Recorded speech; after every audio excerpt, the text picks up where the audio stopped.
क्या कहना आप? मेन बात यह है कि गुड्डू मुस्लिम। अतीक अहमद की हत्या के बाद कई सवालों ने जन्म लिया। राजनीतिक पार्टियां अपने अपने तौर पर वह सब सवाल खड़े कर रही हैं जो बेमानी है, जिनका कोई अस्तित्व नहीं है।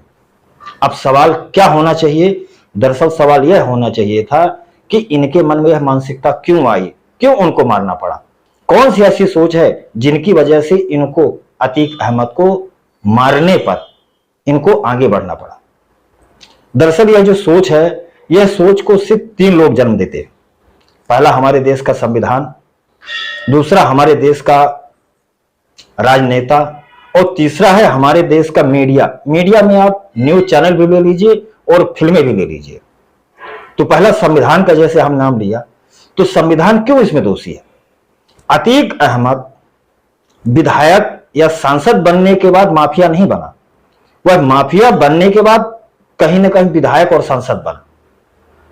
क्यों? क्योंकि अतीक अहमद की पब्लिसिटी, उसकी डेयरिंग, उसकी गुंडागर्दी देख करके ही उसे राजनीति में लाया गया। अब संविधान कैसे दोषी है?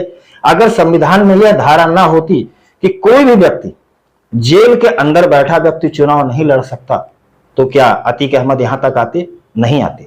इसी संविधान में एक नियम यह है कि आप जेल के अंदर रह करके वोट नहीं डाल सकते, लेकिन उसी धारा के अंतर्गत आप चुनाव लड़ सकते हैं। क्या यह संविधान का लूप होल नहीं है? क्या यह संविधान की कमी नहीं है? क्या इसमें सुधारना नहीं करनी चाहिए? दूसरा आते हैं राजनीति में।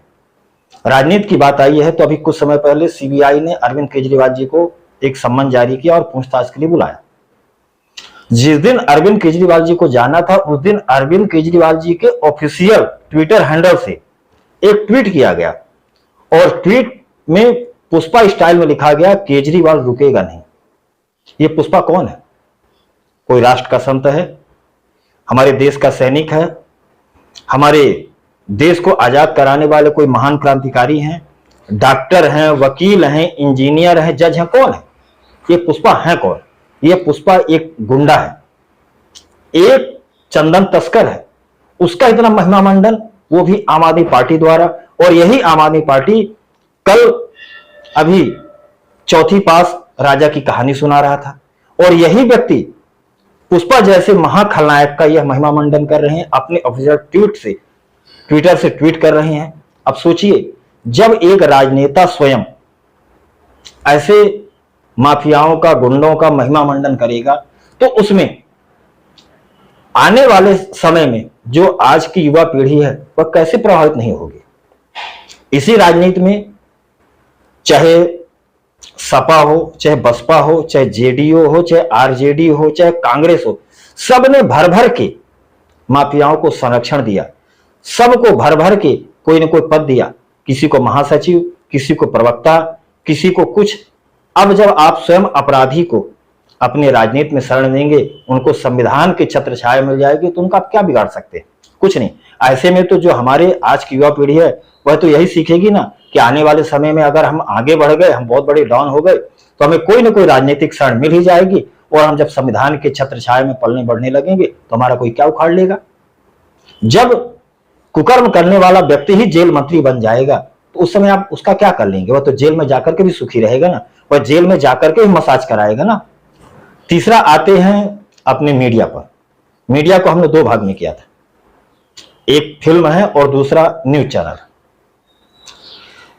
फिल्में हमें जो अब हमारे सामने परोसी जाती हैं, उन फिल्मों पर आप गौर करिएगा। बाजीगर फिल्म का जो नायक है वह कौन है? अपने ही मालिक के यहां रहते हुए उसको मारता है, उसकी बेटियों को मारता है, पूरे परिवार को खत्म कर देता है।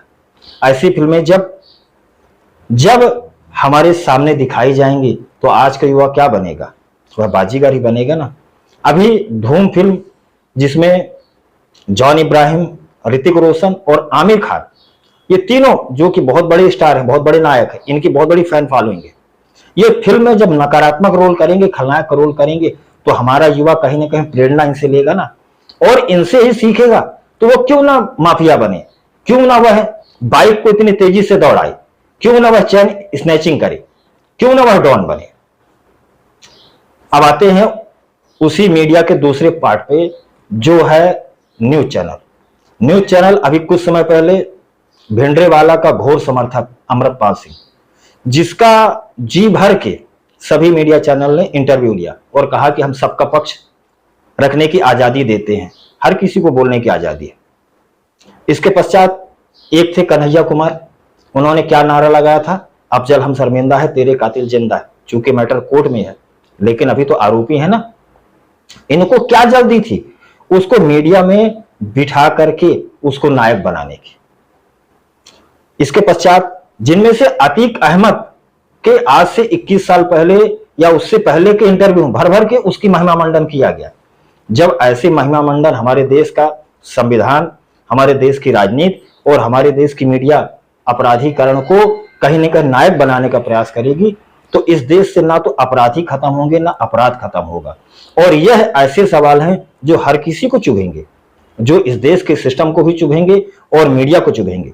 इस देश में अगर अपराध को खत्म करना है तो सबसे पहले यह तीनों, संविधान, राजनीति और मीडिया, इन तीनों को स्वच्छ और स्वस्थ होना पड़ेगा। तभी इस देश में अतीक अहमद या उसके हत्यारे इस देश से खत्म होंगे। अन्यथा एक मरेगा और दूसरा खड़ा होगा, दूसरा फिर मरेगा तो तीसरा फिर खड़ा होगा। यही क्रम चलता रहेगा। जय श्री राम।